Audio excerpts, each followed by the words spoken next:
10 years had passed since humans first learned they were not alone in the universe.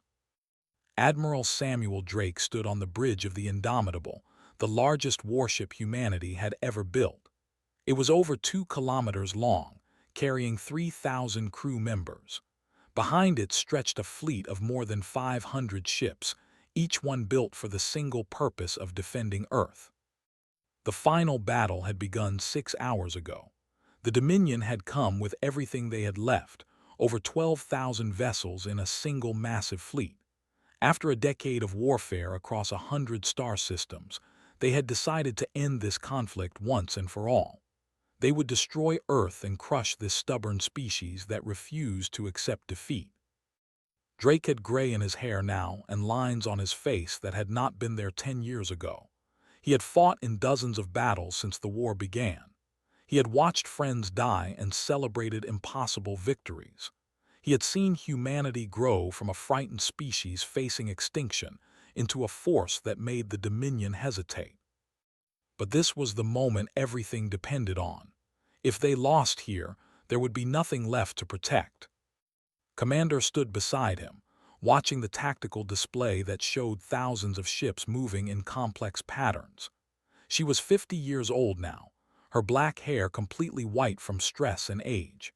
She had been there from the beginning, helping to build the alliance between humans and coalition refugees that had made their survival possible. She reported that the Dominion fleet was breaking apart. Their coordination was failing.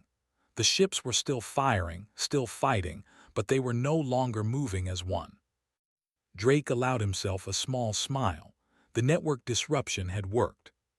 For years, Doctor and her team had been working on a way to break the Dominion's communication system. They had studied captured probes and wreckage from destroyed ships.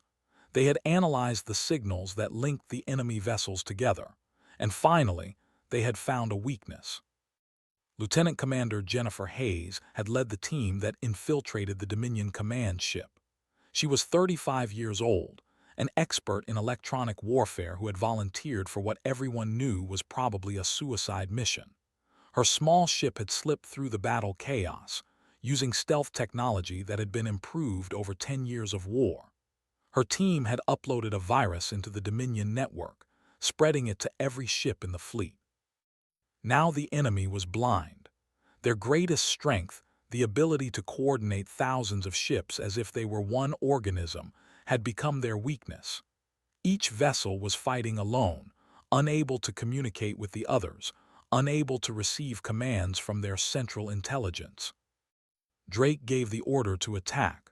All fleet elements were to execute the final phase. Across the solar system, human ships surged forward. They were joined by warriors who had waited 10 years to avenge their created illusions that confused Dominion sensors. Crystal ships, rebuilt with human weapons, struck at the enemy flanks. This was no longer a human war. It was a war for all the species that had suffered under the Dominion's conquest. Captain Maria Santos commanded the Defiant, the same ship she had led in the first battle 10 years ago. It had been repaired and upgraded many times since then, but she refused to transfer to a newer vessel. This ship had been with her through everything. It would be with her at the end. She led her squadron into the heart of the Dominion fleet, targeting the largest enemy vessels. Her crew moved with the experience of veterans who had fought 100 engagements. They knew exactly what to do, exactly when to do it, and exactly how to survive against an enemy that had once seemed invincible. Commander Taylor, now 40 years old and commanding his own battleship, struck at the Dominion's left flank. His tactics had become famous throughout the fleet for their creativity and unpredictability. The Dominion had learned to fear ships under his command, never knowing what impossible maneuver he would try next. The battle raged for 12 hours. It was the largest space battle in history, with thousands of ships filling the darkness with weapons, fire, and explosions.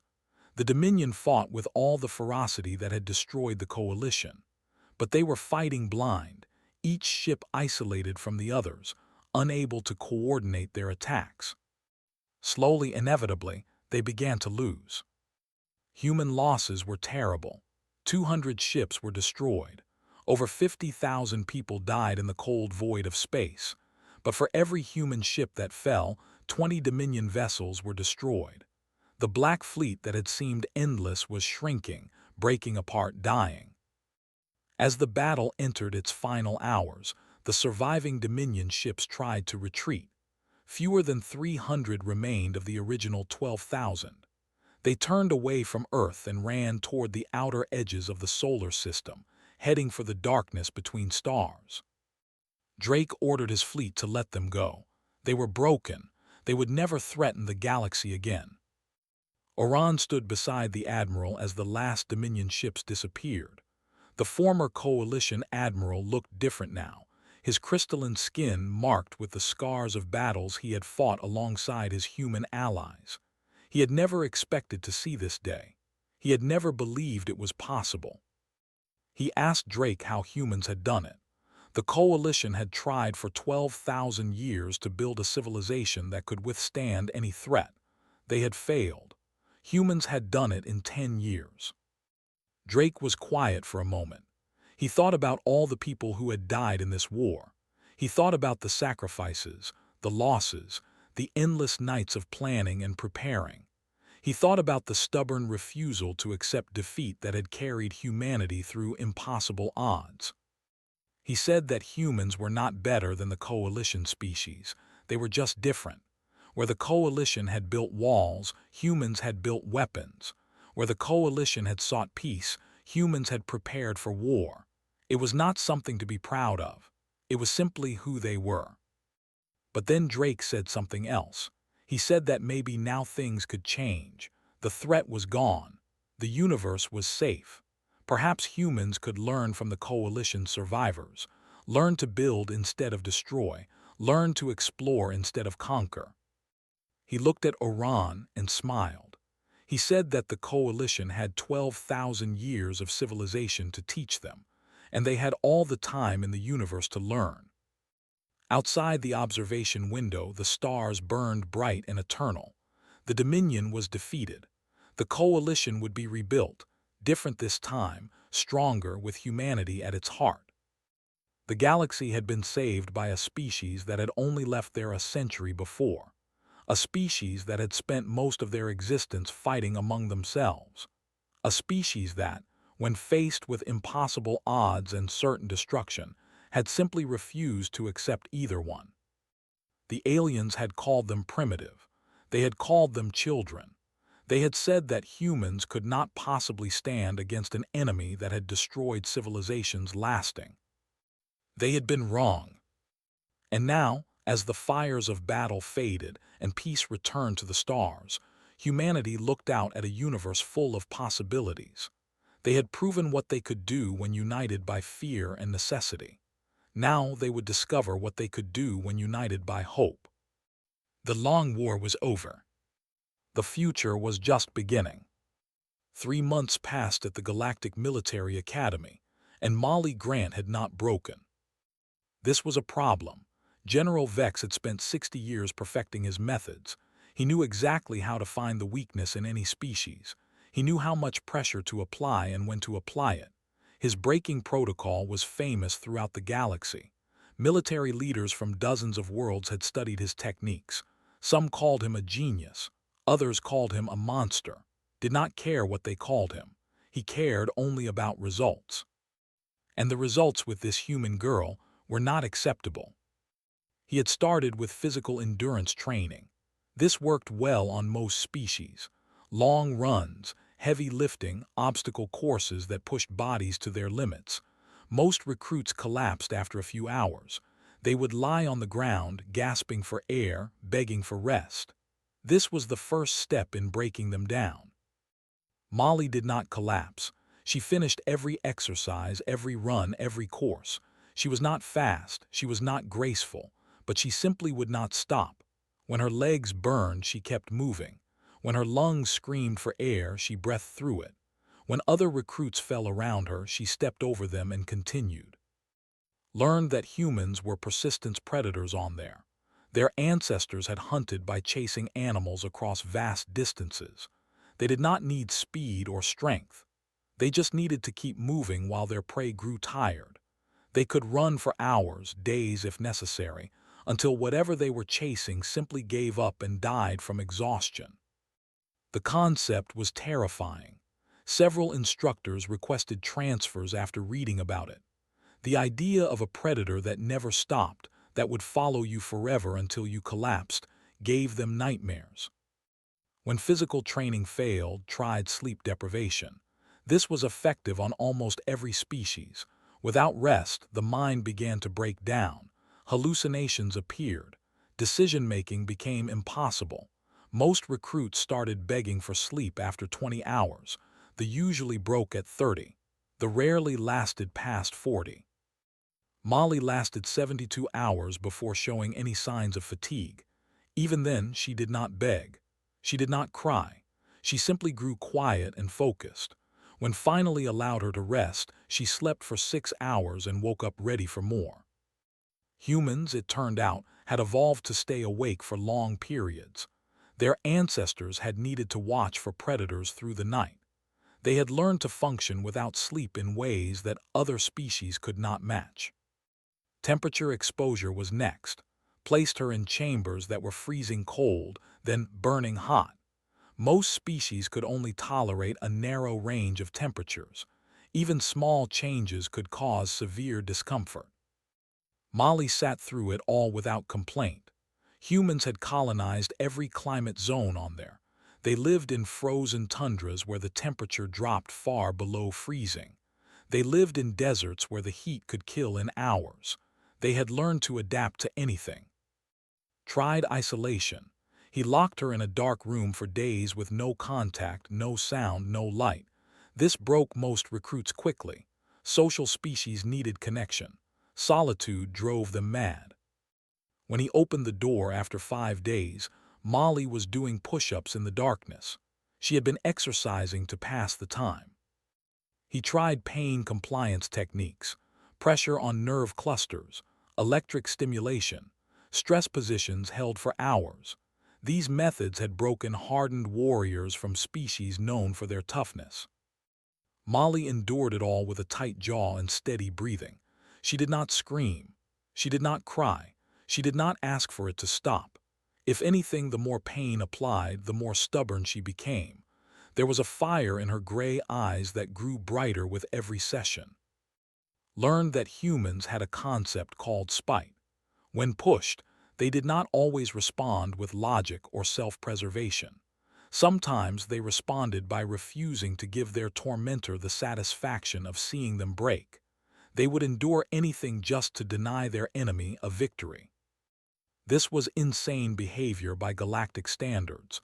Most species would do anything to stop pain. They would surrender, beg, betray their friends. Survival was the primary drive for all living things. But humans were different. For them, dignity could be more important than survival. Pride could override self-preservation. They would rather suffer than kneel. Subgeneral, second in command, brought him reports every week. Each report was more troubling than the last. "The other students are talking about her," said during one briefing. "Some of them fear her. They say she is not natural." "She is just one small human," replied. "There is nothing to fear." With respect, General, that is not what they see. They see someone who cannot be hurt, cannot be tired, cannot be broken. They see someone who endures everything you throw at her and asks for more. That is terrifying to them. Then they are weak. Or perhaps they are wise. Paused, choosing his next words carefully. I reviewed her records again. On Earth, she was considered completely average, not special in any way. If she represents the average human, then what are the exceptional ones like? Dismissed him without answering. He did not want to think about that question. The weeks continued to pass. Molly completed every task assigned to her. She followed every order. She never complained, never argued, never showed any sign of weakness. The other students began to watch her differently. The fear in their eyes was slowly being replaced by something else. Respect. This was dangerous. Authority depended on being the most feared figure in the academy. If the students started respecting a human more than they feared him, his control would slip. He needed to break her publicly. He needed to remind everyone of their place. He began watching for any mistake, any infraction, any excuse to bring her before the entire academy and force her to kneel. He knew the opportunity would come. It always did. And when it did, he would destroy her. He would make her beg in front of everyone. He would prove that humans were no different from any other species. He would remind the galaxy that General Vex could break anyone. He watched, he waited, and finally in the 4th month she gave him exactly what he needed. A minor infraction, a tiny violation of the rules. It was nothing really, but it would be enough. More than enough. The quarterly assembly was a tradition at the Galactic Military Academy. Every 3 months, all students and staff gathered in the Grand Hall to hear announcements and witness disciplinary proceedings. It was part information session and part theater. General used these assemblies to remind everyone of his power. The Grand Hall was massive. It could hold 3,000 beings comfortably. The ceiling rose 200 feet above the floor, decorated with banners from every species that had ever sent students to the academy. Lights hung from above, casting harsh white beams onto a circular platform in the center where offenders were made to stand.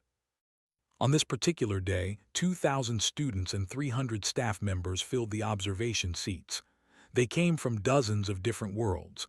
Some had scales, some had fur, some had exoskeletons, some had no solid form at all, but they all watched the same spot in the center of the hall. Molly Grant stood alone on the platform. Her crime was simple. A student named had been struggling with his training. He had failed an examination and been put on reduced food rations as punishment. This was standard procedure. Students who failed were given less food until they improved. It was meant to motivate them. Was small for his species, with thin limbs and large, frightened eyes. He had been slowly starving for 2 weeks. Molly had noticed and started sharing her own rations with him. She gave him half of everything she received. This was technically a violation of Academy Regulation 447B, which prohibited the sharing of punishment rations. It was a tiny thing, a human being kind to someone who was suffering, but had been waiting for exactly this opportunity. He stood on an elevated platform above the main floor, looking down at Molly like a god passing judgment on a mortal. His 4 arms were spread wide, his voice amplified to fill every corner of the massive chamber. "Human," he announced, and the word echoed off the walls. "You have violated Academy Regulation 447B. The penalty is public censure and extended punishment detail." Molly stood at attention, her eyes forward. She did not look afraid. She did not look sorry. She simply waited. "However," continued, his voice softening with false kindness, "I am prepared to show mercy. All you must do is plead. Kneel before this assembly, admit your inferiority, beg for forgiveness, and I will reduce your sentence." The chamber fell silent. Every eye was on the small human girl standing alone under the harsh lights. This was the moment had been building toward for 4 months. All the training, all the pressure, all the careful breaking down of her resistance. It would end here in front of everyone. She would kneel. They always knelt in the end. Molly looked up at him. Her gray eyes met his compound ones without wavering. When she spoke, her voice was clear and carried through the silent hall. "No, sir." The silence deepened. 2,000 beings held their breath. "I did not mishear you," said slowly, descending from his platform. Each step brought him closer to her. "But I will give you one chance to correct your response. Plead." "With respect, sir, I will not do that." "You will plead, human, or I will make your remaining time here a living nightmare." "Then I guess you will have to do that, sir, but I will not beg, not to you, not to anyone." Felt his temper rising. In 60 years, no recruit had ever refused him so directly, so calmly, so completely without fear. His scales began to darken, a sign of anger that every student in the academy recognized. "You arrogant little creature," he growled. "Do you know what I am, what I have done? I have crushed rebellions, I have executed prisoners, I have broken beings far stronger than you could ever hope to be." "Permission to speak freely, sir." "I am going to speak anyway." A gasp went through the crowd. Molly took a step forward and something in her changed. She was still small.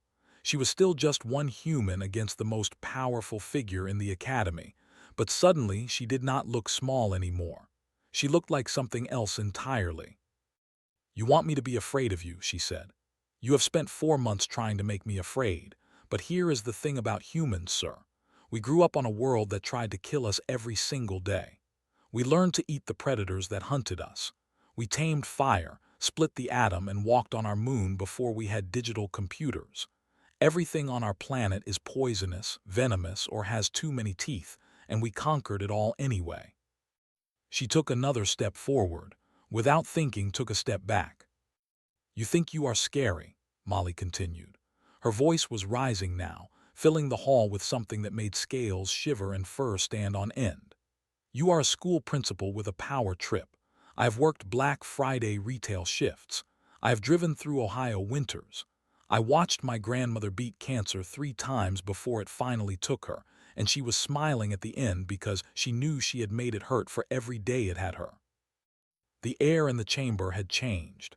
It felt electric, charged with something primal. 2,000 beings from dozens of species found themselves shrinking back in their seats. They did not understand what was happening. They only knew that they were suddenly, deeply afraid. "We are humanity," Molly said, and her voice rang like a bell. "We do not plead, we do not kneel, we do not break. We are the monsters that the monsters of our world learn to fear. So no, General, I will not beg." She stared directly into his compound eyes. "But if you want to get on your knees and apologize for wasting my time, I will consider accepting it." The silence that followed was absolute. 10 seconds passed, 20, 30. And then General Vex, terror of the Academy, conqueror of 12 worlds, the being who had broken thousands of recruits over 60 years of service, did something he had never done before in his entire life. His legs bent, his knees touched the ground, his head bowed. He knelt before the human girl from Ohio. The Grand Hall erupted in chaos. The footage spread across the galactic network within hours. Someone in the Grand Hall had been recording. Within minutes, the video was uploaded to every major information hub in the sector. By nightfall, it had reached the core worlds. By the next morning, it had been viewed over 2 billion times.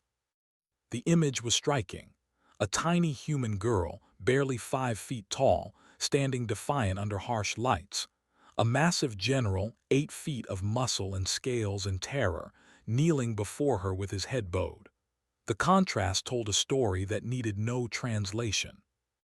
General Vex, the most feared training officer in the galaxy, had been brought to his knees by an 18-year-old human from Ohio. The response was immediate and overwhelming.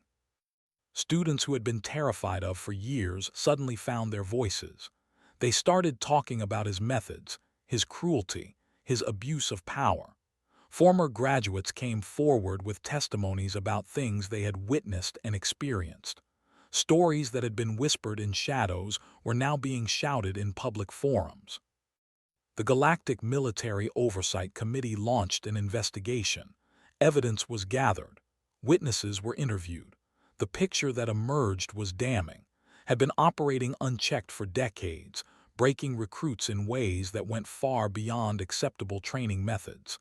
Many of his former students had suffered lasting psychological damage. Some had taken their own lives. His career, which had seemed unassailable just days before, began to crumble. His allies in the military command distanced themselves. His supporters went silent. Within 2 weeks, he was suspended pending a full review. Within a month, he had resigned in disgrace. Molly Grant, meanwhile, had become something she never intended to be. She was summoned to countless interviews. Diplomats wanted to meet her. Military leaders requested briefings. Journalists from across the galaxy asked for her story. Her speech in the Grand Hall had been translated into over 600 languages and was being studied in courses throughout the known worlds. The human ambassador to Prime was a tired-looking man named Peter Collins. He had been stationed there for 15 years and had seen many things, but nothing quite like this. He met with Molly in his office, a small room filled with plants from Earth and pictures of places she recognized from home. "I really did not mean to cause all this," Molly said, sitting in a chair that was slightly too big for her. "I just did not want to kneel." "That might be the most human thing I have ever heard," Peter replied with a slight smile. "But whether you meant to or not, you have done something important. For decades, other species have viewed us as curiosities, odd little creatures from a dangerous world, interesting but not particularly threatening. You just reminded them why they should take us seriously. By being stubborn. By being unbreakable." Molly thought about this for a long moment. She thought about her grandmother, a small woman with white hair who had fought cancer for 15 years. The doctors had told her to give up many times. She never did. She kept fighting until the very end, and when she finally passed, she was holding her family's hands and smiling. She thought about her father, who had worked at the same factory for 25 years. Double shifts during the hard times, triple shifts when the bills piled up. He had never complained, never asked for help, never stopped providing for his family. She thought about her mother, who had raised 3 children while working 2 jobs and going to night school, who had never once suggested that any dream was too big or any goal was impossible. "We are not special, though," Molly said finally. "Back home, I am just some girl from Dayton. I am not a soldier. I am not a hero. I worked at a gas station before I came here. I am just stubborn." "That is exactly the point," Peter said, leaning forward in his chair. "You are not special by human standards. You are average, completely ordinary. And yet you did something that no one in the history of that academy has ever done. You made Neil." He paused to let that sink in. If an ordinary human can do that, what can an extraordinary one do? That is the question every species in the galaxy is asking right now. And honestly, I do not think they want to find out the answer. Molly looked out the window at the alien sky. 2 moons hung over the horizon, casting purple shadows across the landscape. Everything here was strange and different and far from home. Yet somehow she did not feel small. She did not feel lost. "Resigned this morning," Peter continued. "They are talking about restructuring the entire academy system, changing training methods across the board, because of what you did. Because I shared my lunch with a kid who was hungry. Because you refused to kneel. Because when the most powerful being in that building tried to break you, you broke him instead." Peter shook his head slowly. "I have been in diplomatic service for 30 years. I have never seen anything change so fast. One human girl, 18 years old, and you have shifted how the entire galaxy sees our species." Molly did not know what to say to that. She had just done what felt right. She had just been herself. Maybe that was the point. Maybe being human was enough. The sun was setting outside the window, painting the alien sky in colors she had never seen on Earth. Somewhere out there, billions of beings were watching her speech, reading about her story, asking questions about humanity that they had never thought to ask before. She wondered what her grandmother would think about all of this. Probably she would tell Molly to stop worrying and eat something. That was always her answer to everything. Molly smiled at the thought and realized that she was hungry. Some things never changed, no matter how far from home you went. 1 year had passed since the day Molly Grant made a general kneel. The Galactic Military Academy on Prime was a different place now. The harsh lights in the training halls had been replaced with softer ones. The brutal obstacle courses had been redesigned to challenge without destroying. The braking protocol that had perfected over 60 years had been abolished completely. The new commandant was unnamed. She was tall and thin, with silver scales that caught the light like mirrors. Her approach to training was built on cooperation rather than domination. She believed that soldiers fought better when they trusted each other, when they wanted to succeed rather than feared what would happen if they failed. The graduation rate had increased by 40% under her leadership. More importantly, the students who graduated were actually effective soldiers. They worked together. They supported each other. They remembered their training as something that made them stronger, not something that tried to break them. Molly had completed her exchange program with the highest honors ever awarded to a non-native student. She had been offered positions in over a dozen different military organizations across the galaxy. The fleet wanted her as an advisor. The Guard offered her a command position. Even the elite Galactic Peacekeeping Force had reached out with an invitation. She turned them all down. On her last day at the academy, Molly stood in the Grand Hall one final time. This was the same place where she had faced, the same platform where she had refused to kneel, but everything felt different now. The air was lighter. The shadows were softer. The fear that had once filled this space was gone. Stood beside her, the Small had grown stronger over the past year. He had passed all his examinations. He had proven himself in every training exercise. More than that, he had found confidence that he never knew he had. He credited Molly with saving his life, but she always told him that he had saved himself. She had just shared some food with a hungry kid. Everything else was his own doing. "You could stay," said his voice soft and hopeful. "You are respected here now. You are important. They would give you anything you asked for." "That is exactly why I need to go back," Molly replied. She was looking around the hall, remembering everything that had happened there. "I never wanted to be important. I just wanted to do the right thing. And the right thing now is to go home and live my life." "But what will you do on Earth?" "I do not know. Maybe work at the gas station again. Maybe go to college. Maybe just spend some time with my family. Normal stuff." Made a sound that might have been a laugh or might have been a sob. "You changed everything. The whole galaxy sees humanity differently now because of you.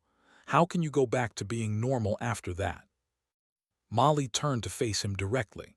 She put her hand on his narrow shoulder and looked into his large, worried eyes. "That is the thing. I am not special. Any human would have done what I did. We do not kneel. It is just not in us. If the galaxy has learned to respect that, then great. But I am not going to let that respect turn me into something I am not. I do not understand." "I know, and that is okay." She smiled at him, a warm and genuine smile that made his heart beat faster. "Humans are not heroes because we want to be. We are heroes because we do not know how to be anything else. We fight. We survive. We refuse to give up. And when someone tells us to kneel, we look them in the eye and ask them why they think they deserve that from us." She looked around the grand hall one last time. The banners hung from the ceiling, representing hundreds of species from across the galaxy.